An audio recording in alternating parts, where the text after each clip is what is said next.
Bien, mis hermanos, un cordial saludo. Continuamos acá con un capítulo más de la triple columna de la iglesia, esta serie que estamos profundizando la visión de la iglesia de una manera o desde una clave trinitaria.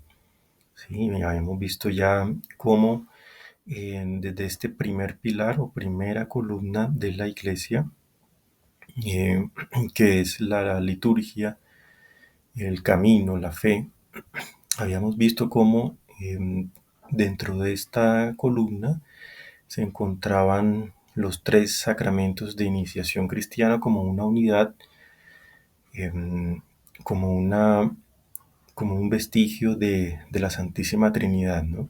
Habíamos visto ya lo que era el bautismo como una imagen de lo que es el Padre, la Eucaristía. Vimos también como el mismo cuerpo y sangre de Cristo. Nos quedaba entonces, o nos queda hoy por mirar la confirmación, pero antes vamos a culminar el tema de la Eucaristía, ¿no? Nos quedó una parte pendiente que era el tema de las bienaventuranzas. Vamos a ver qué relación tienen las bienaventuranzas con este tema.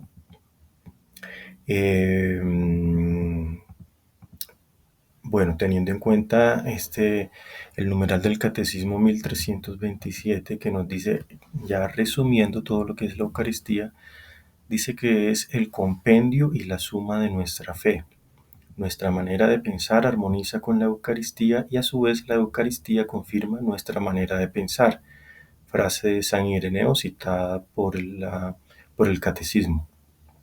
Entonces como compendio de toda nuestra fe, que es la Eucaristía, tenemos que mirar también entonces cuál es la enseñanza central del mismo Cristo.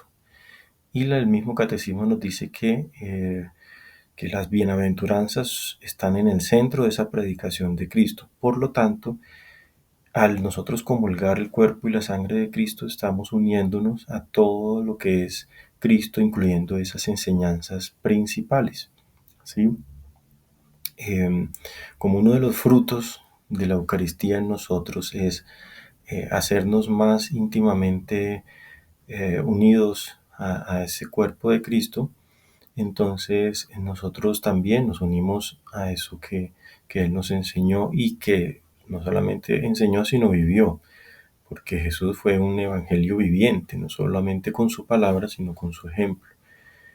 Entonces vamos a ver qué son las bienaventuranzas, qué es eso que vivió y enseñó centralmente Cristo en su venida a la tierra.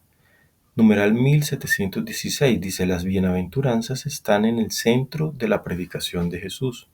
Con ellas Jesús recoge las promesas hechas al pueblo elegido desde Abraham, pero las perfecciona ordenándolas no solo a la posesión de una tierra, sino al reino de los cielos. Fíjense que aquí también, como hablábamos el capítulo pasado, cómo se relaciona la esperanza con este sacramento, ¿no? Entonces, aquí en las bienaventuranzas vuelve y nos habla de esa esperanza de posesión del reino de los cielos.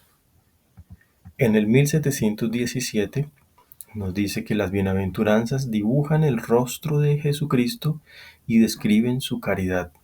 Expresan la vocación de los fieles asociados a la gloria de su pasión y de su resurrección. Iluminan las acciones y las actitudes características de la vida cristiana. Son promesas paradójicas que sostienen la esperanza. De nuevo acá esa palabra, esa virtud. La esperanza en las tribulaciones. Anuncian a los discípulos las bendiciones y las recompensas ya incoadas quedan inauguradas en la vida de la Virgen María y de todos los santos. Pues bien, entonces acá seguimos reforzando este tema. Recuerden que nuevamente esas virtudes teologales que vimos en el capítulo de Juan, cuando vimos los tres apóstoles, Pedro, Santiago y Juan, en tres momentos del Evangelio, etcétera. Es importante que quien no haya visto pues, los capítulos anteriores, sobre todo ese de los tres apóstoles y su relación con las virtudes teologales, lo miren, porque eso va a ser la base de aquí en adelante. Entonces acá, en la primera columna de la fe, a su vez se subdividen en tres subcolumnas, que son estos tres sacramentos de iniciación, y que vamos a volver a estar mirando cómo la fe se relaciona especialmente con el bautismo, la esperanza aquí con la Eucaristía y la caridad con la confirmación. Entonces, siempre vamos a estar recalcando en todos los capítulos este tema de cómo se va repitiendo esta imagen trinitaria, ¿no? Entonces ya lo vemos nuevamente aquí con la esperanza relacionada con Cristo, con su cuerpo y sus enseñanzas. Entonces, las bienaventuranzas se han reunido tradicionalmente, bueno, pues en Mateo se relatan y en Lucas. Nos las encontramos en Mateo como 8 bienaventuranzas. Sin embargo, pues hay autores como el mismo Santo Tomás de Aquino, pues que las ha resumido en 7, tomando la última como una recapitulación de las anteriores. Algunos santos han tomado este número de 7 o 8. Bueno, pues el número total, digamos que no es tan importante, sino tener en cuenta todas las bienaventuranzas. De pronto, pues el número 7 por su simbolismo, ¿no?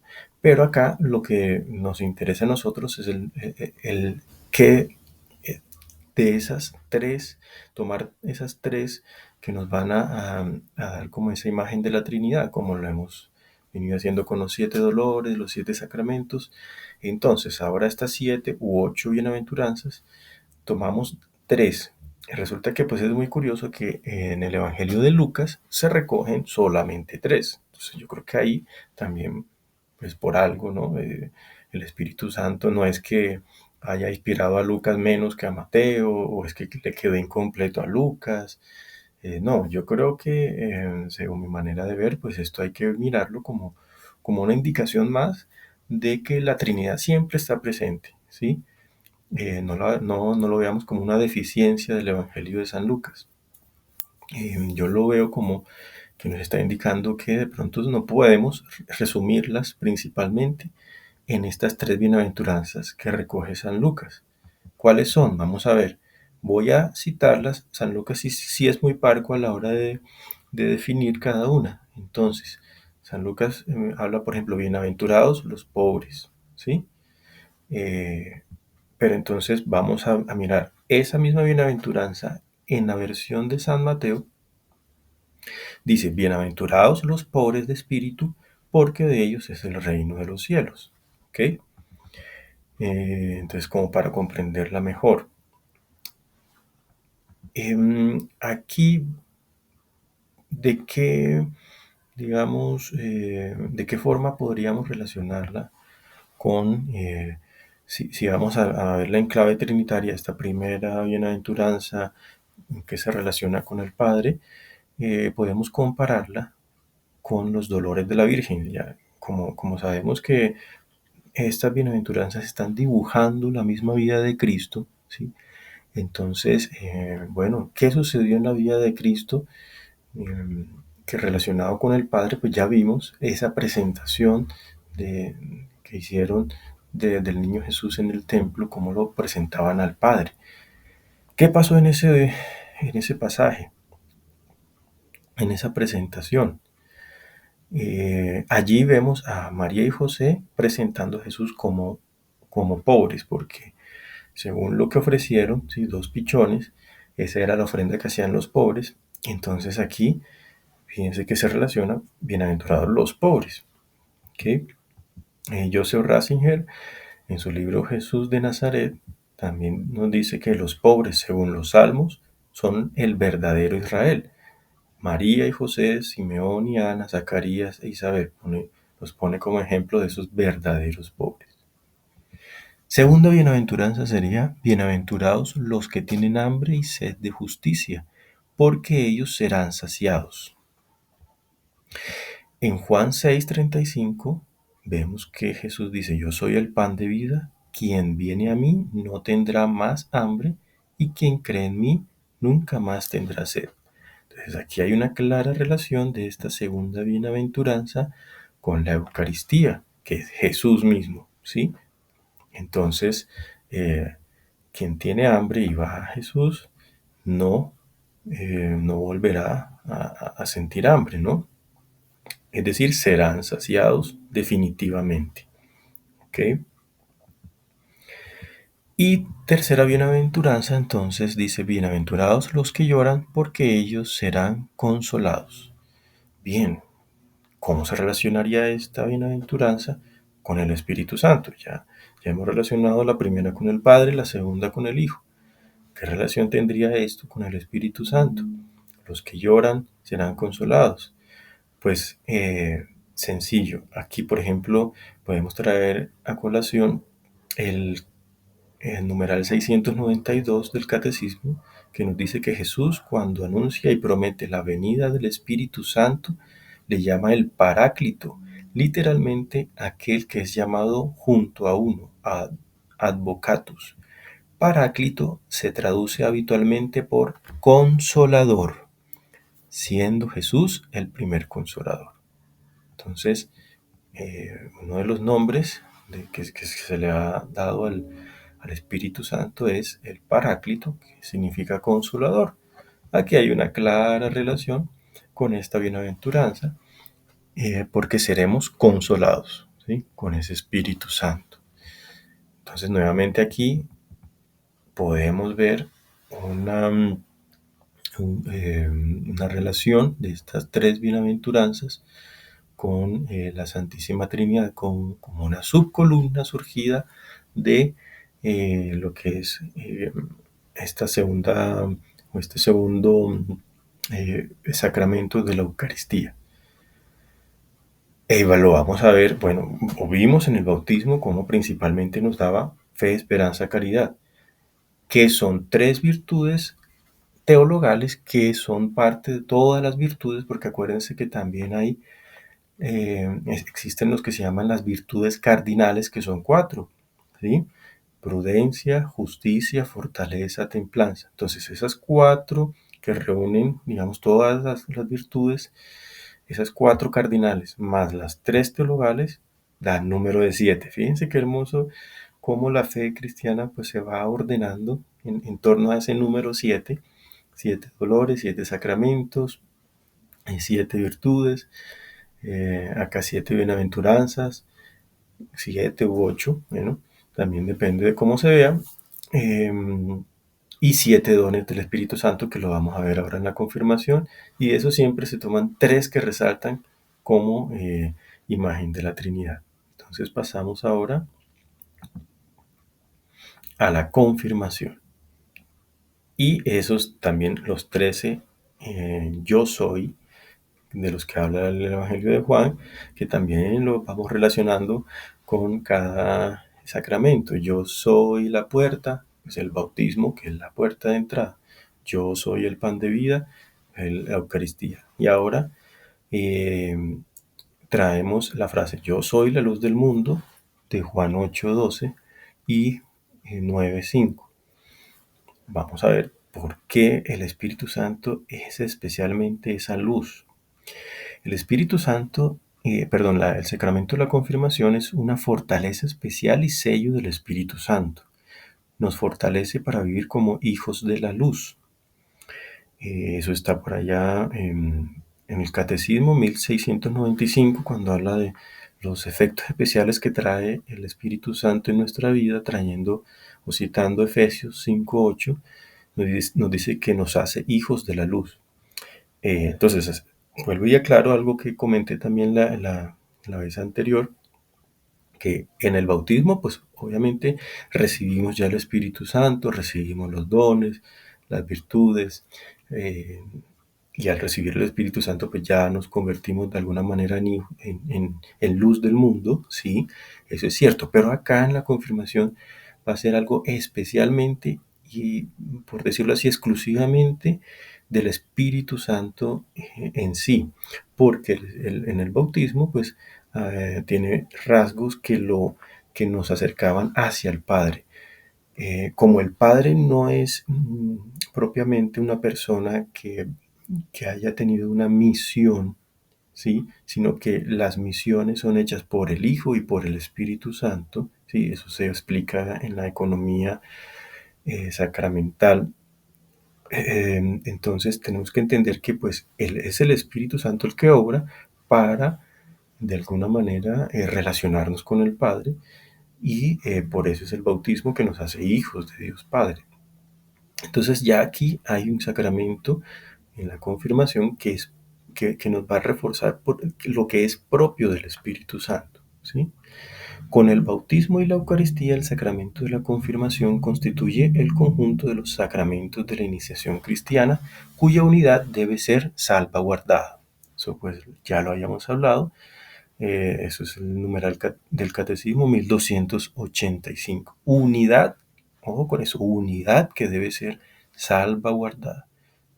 Tres, pero que forman una unidad, y lo veíamos también con ese pasaje de la carta de San Juan, cuando se compara el agua y la sangre que salieron del corazón de Cristo, pero que no solo con el agua y la sangre, sino que también con el Espíritu.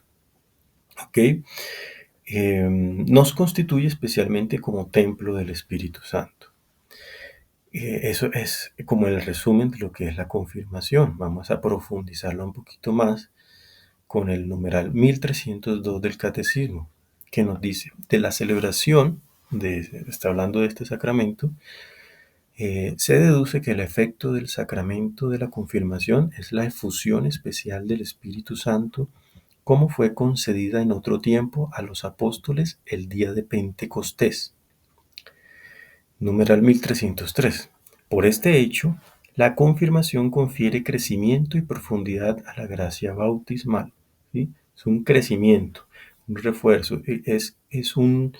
La confirmación nos hace recibir esas gracias que recibieron los apóstoles estando el día de Pentecostés reunidos en oración con la Virgen María, que recibieron fuertemente el Espíritu Santo en lenguas de fuego, salieron a predicar, se convirtieron 3.000 personas. Entonces fue un día muy especial eh, en el cual el Espíritu Santo se manifestó. Entonces, miren los efectos de este sacramento. Nos introduce más profundamente en la filiación divina, nos une más firmemente a Cristo, aumenta en nosotros los dones del Espíritu Santo, hace más perfecto nuestro vínculo con la Iglesia, nos concede una fuerza especial del Espíritu Santo para difundir y defender la fe mediante la palabra y las obras, como verdaderos testigos. Ojo con esas palabritas: difundir, defender la fe, ser testigos de Cristo, para confesar valientemente el nombre de Cristo y para no sentir jamás vergüenza de la cruz. Recuerden, entonces ahora hacemos el enlace que ya habíamos hablado de eso, cómo se relacionaba el tercer dolor de la Virgen cuando Jesús fue al templo ya a ser testigo, a hablar en público, ¿sí? Esto es lo que nos hace eh, hacer este sacramento de la confirmación. Entonces ahí, pues cuando somos testigos frente al mundo, ¿qué estamos siendo? Pues luz del mundo, ¿sí? Teníamos como esa semillita sembrada desde el bautismo y ahora aquí ya empezamos realmente pues a brillar. Recuerda pues, sigue diciendo el, el catecismo trayendo una frase de San Ambrosio. Dice, recuerda pues que has recibido el signo espiritual, el espíritu de sabiduría e inteligencia, el espíritu de consejo y de fortaleza, el espíritu de conocimiento y de piedad, el espíritu de temor santo, y guarda lo que has recibido.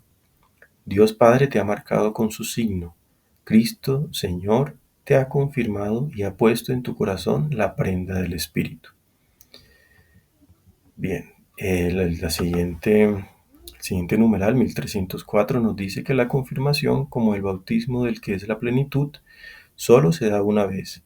La confirmación, en efecto, imprime en el alma una marca espiritual indeleble, el carácter, que es el signo de que Jesucristo ha marcado al cristiano con el sello de su espíritu, revistiéndolo de la fuerza de lo alto para que sea su testigo. Este carácter perfecciona el sacerdocio común de los fieles, recibido en el bautismo, y el confirmado recibe el poder de confesar la fe de Cristo públicamente y como en virtud de un cargo. Eso también lo habíamos visto en el tema de los dolores de la Virgen. Por el Espíritu Santo se nos concede de nuevo la entrada en el paraíso, la posesión del reino de los cielos, la recuperación de la adopción de hijos de Dios. Se nos da la confianza de invocar a Dios como Padre, la participación de la gracia de Cristo, el podernos llamar hijos de la luz, el compartir la gloria eterna. Esta es una frase de San Basilio Magno. Fíjense.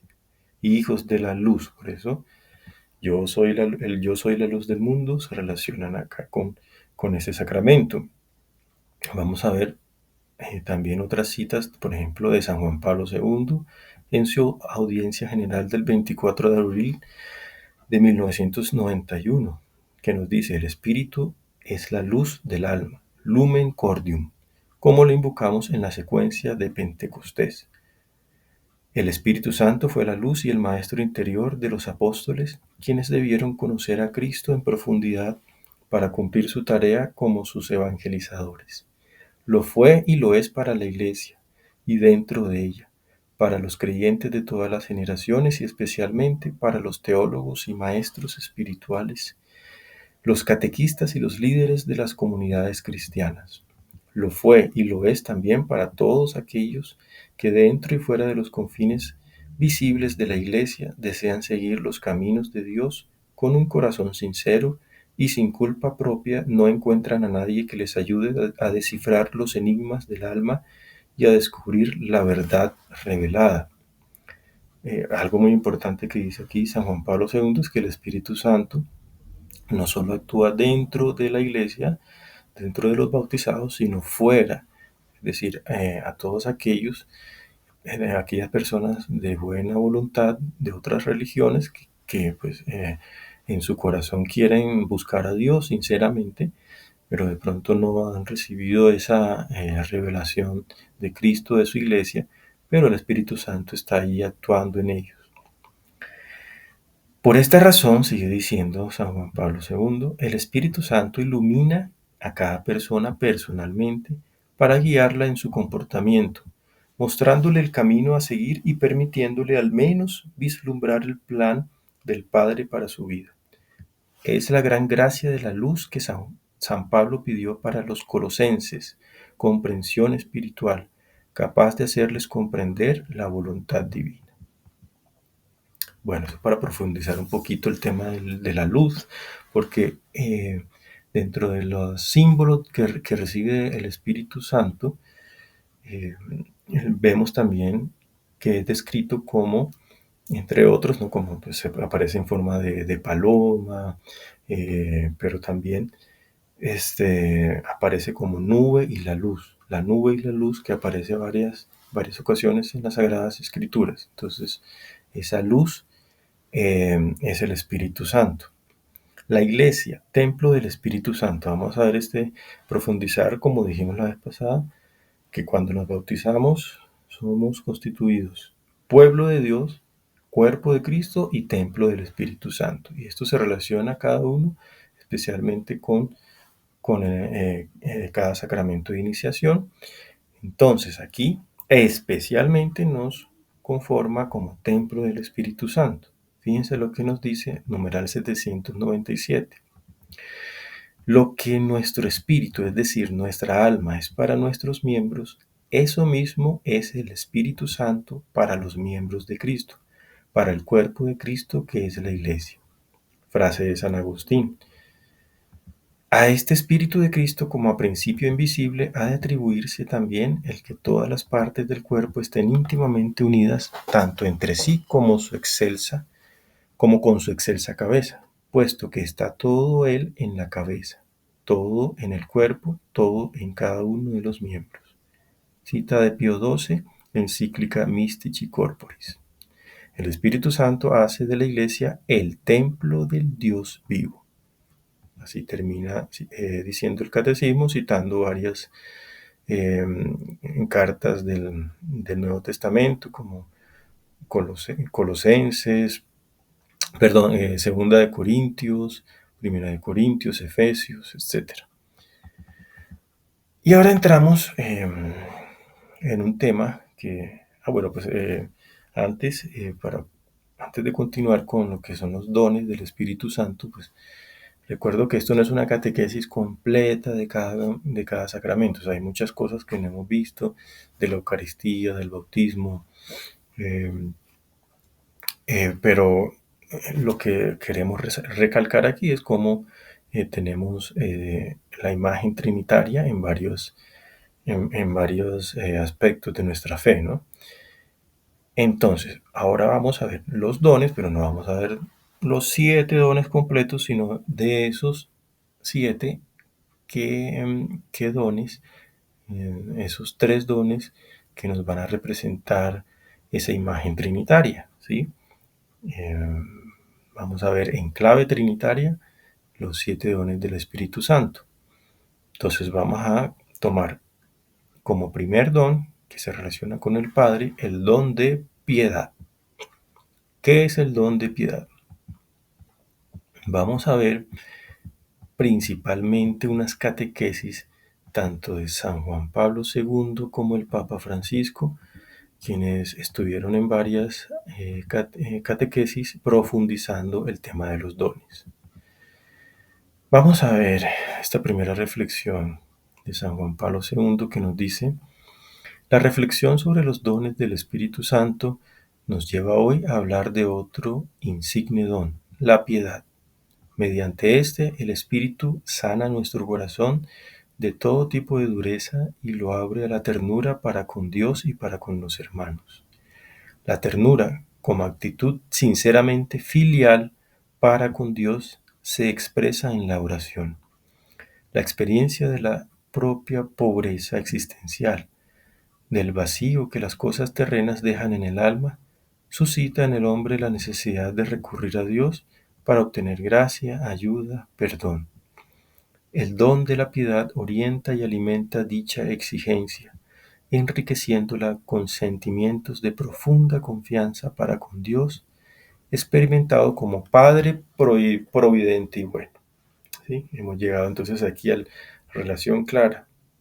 Este don de la piedad nos hace experimentar a Dios como un Padre providente y bueno. ¿Ok? Sigue diciendo San Juan Pablo.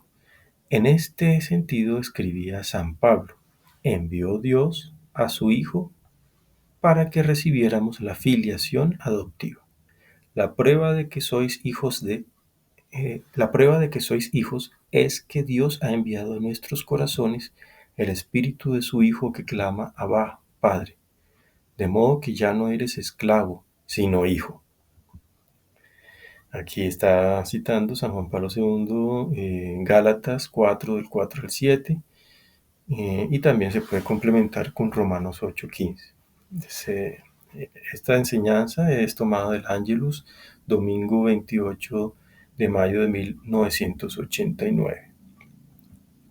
Vamos a ver qué nos dice ahora el Papa Francisco, también en una de sus catequesis.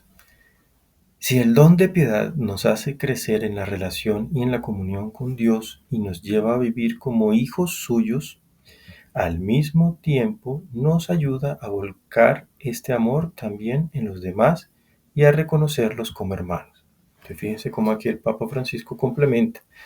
El don de piedad nos hace vivir como hijos de Dios, pero eso trae como consecuencia vivir como hermanos con los demás.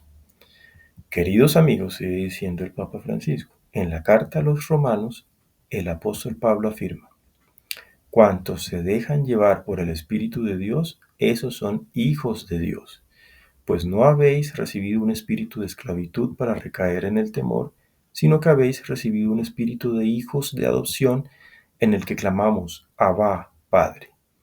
Igualmente tomando aquí Romanos 8, 14 al 15. Papa Francisco, audiencia general del año 2014, miércoles 4 de junio.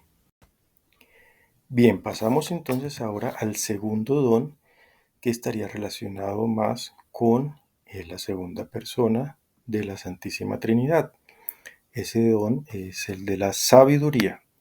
Recordemos también cuando miramos el tema de los tres arcángeles y las apropiaciones de Dios, la sabiduría es una apropiación que se le hace a la segunda persona, al verbo. ¿Ok? Entonces, aquí vamos a ver primero una cita, una frase muy interesante de Ratzinger en su libro Jesús de Nazaret, que nos dice, en la literatura sapiencial, refiriéndose a los libros de la sabiduría, de proverbios, etcétera, en la Biblia, la sabiduría esencialmente accesible y presente en la ley aparece como pan. Fíjense, el pan se relaciona aquí con la sabiduría. ¿Ok? Entonces el pan, recuérdense que es el mismo Cristo, el pan de vida. Vamos a ver entonces qué nos enseña eh, San Juan Pablo II. Dice, este don de la sabiduría es una participación especial en ese conocimiento misterioso y sumo que es propio de Dios. En efecto, leemos en la Sagrada Escritura, supliqué y se me concedió la prudencia, invoqué y vino a mí el espíritu de sabiduría. La preferí a cetros y tronos y en su comparación tuvo en nada la riqueza. Cita de Sabiduría 7, del 7 al 8.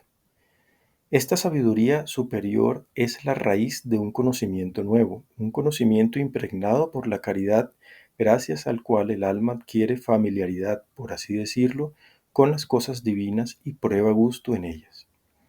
Santo Tomás habla precisamente de un cierto sabor de Dios. Aquí cita a Santo Tomás de Aquino, la Suma Teológica. Entonces fíjense que nos habla de sabor de Dios, sabor y pan está relacionado porque la sabiduría también es un sabor y un saber. Por lo que el verdadero sabio, sigue diciendo San Juan Pablo, no es simplemente el que sabe las cosas de Dios, sino el que las experimenta y las vive. Esto es tomado del rezo del Regina Coeli del domingo 9 de abril de 1989. Mientras que el Papa Francisco nos dice lo siguiente, el Espíritu Santo entonces hace sabio al cristiano. Esto, sin embargo, no en el sentido de que tiene una respuesta para cada cosa, que lo sabe todo, sino en el sentido de que sabe de Dios, sabe cómo actúa Dios, conoce cuándo una cosa es de Dios y cuándo no es de Dios. Tiene esta sabiduría que Dios da a nuestro corazón. El corazón del hombre sabio, en este sentido, tiene el gusto y el sabor de Dios. Fíjense, también recalca aquí el tema del sabor de Dios. Esto fue de audiencia general del Papa Francisco del 9 de abril del 2014. Y vamos ahora con el tercer don, ese don que nos relacionaría, nos indicaría más al Espíritu Santo. ¿Cuál sería? Pues tenemos el temor de Dios. Pero bueno, muchos dirán, temor de Dios, ¿qué es eso?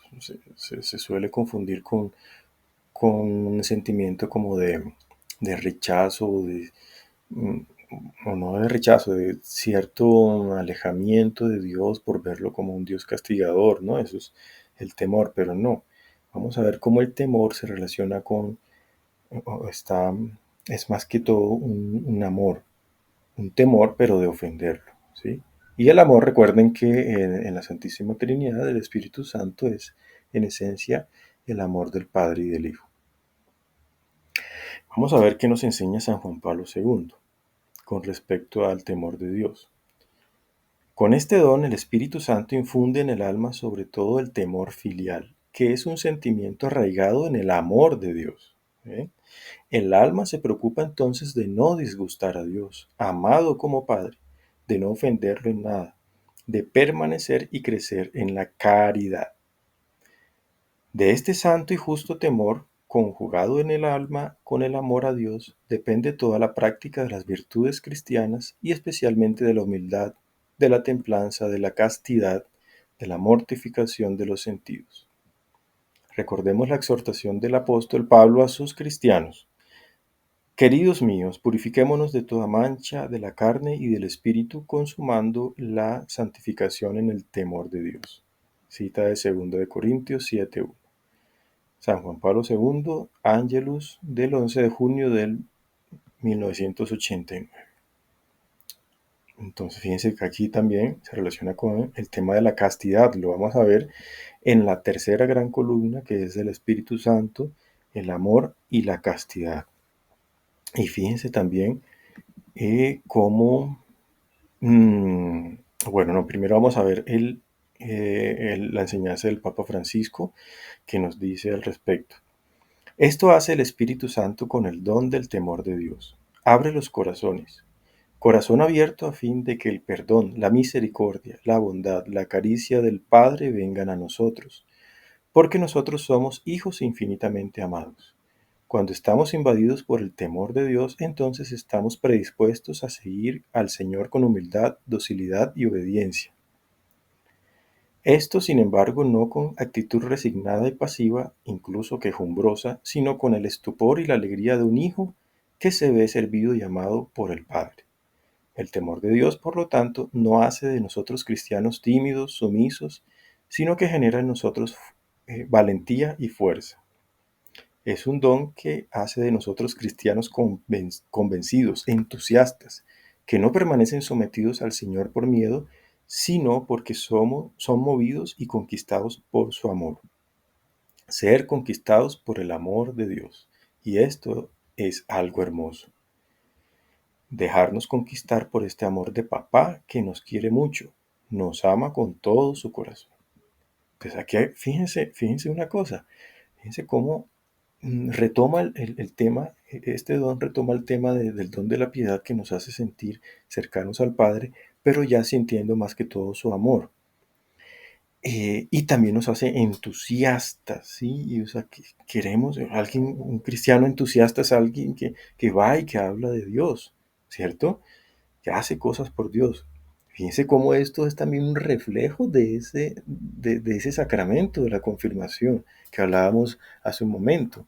Cómo el sacramento de la confirmación nos refuerza, ¿sí?, nuestro ser hijos de Dios recibidos en el bautismo y nos hace entusiastas, testigos, etcétera, ¿no? Sigue diciendo el Papa Francisco, pero atención, porque el don de Dios, el don del temor de Dios, es también una alarma ante la pertinacia en el pecado. Ojo con esto. Cuando una persona vive en el mal, cuando blasfema contra Dios, cuando explota a los demás, cuando los tiraniza, cuando vive solo para el dinero, para la vanidad o el poder o el orgullo, entonces el santo temor de Dios nos pone en alerta. Atención, con todo este poder, con todo este dinero, con todo tu orgullo, con toda tu vanidad, no serás feliz. Nadie puede llevar consigo al más allá ni el dinero, ni el poder, ni la vanidad, ni el orgullo. Nada. Solo podemos llevar el amor que Dios Padre nos da, las caricias de Dios aceptadas y recibidas por nosotros con amor. Y podemos llevar lo que hemos hecho por los demás. Obras. También lo vamos a ver en la tercera columna. O sea, todo esto relacionado con el Espíritu Santo, que es vida, que es la vida, las obras, el amor. Entonces, y es importante esto, ¿no? Que, pues, por sentirnos muy amados, que Dios es misericordioso, entonces podemos hacer lo que sea. No, porque no tenemos ese temor de ofenderlo, ¿sí? No tendríamos ese temor, de santo temor. Si yo amo a alguien, pues temo entristecerlo. Entonces, este es el don del temor de Dios. Esto es tomado de la audiencia del 11 de junio del 2014 del Papa Francisco. Y fíjense cómo también recordemos, esto lo vimos también cuando el tema de los arcángeles, ese video es muy importante porque ahí hablamos de esas apropiaciones de Dios, justicia, sabiduría, amor, cómo cada uno se apropia de una persona trinitaria.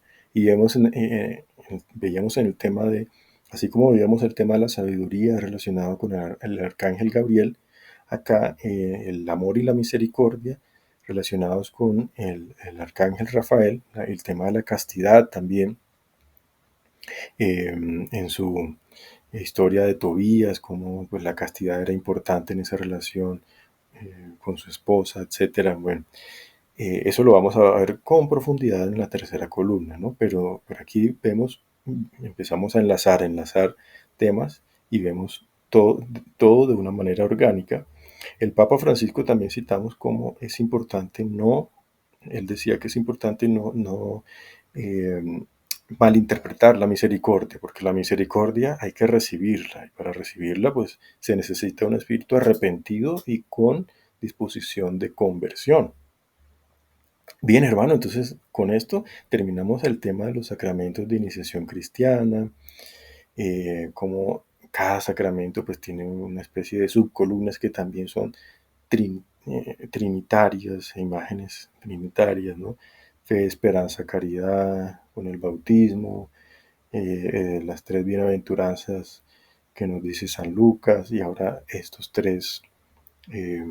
estos tres dones del Espíritu Santo, todo pues, tomado de un número mayor que es el 7, ¿sí? 7 dones, 7 u 8 bienaventuranzas, 7 virtudes, ¿no? Las tres teologales más las 4 virtudes cardinales, etcétera. Entonces todo lo vamos a ver desde esta clave trinitaria, ¿no?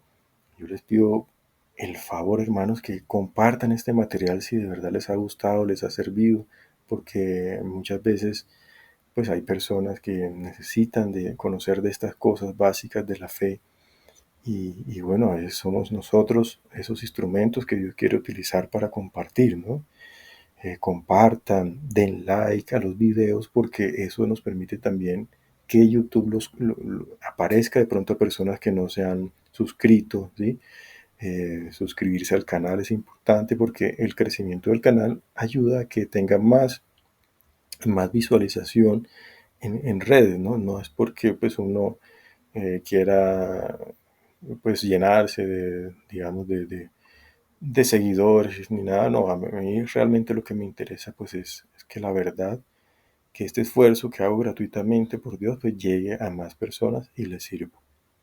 ¿Listo? Entonces, muchas gracias, nos vemos en la próxima para terminar esta gran columna de la fe.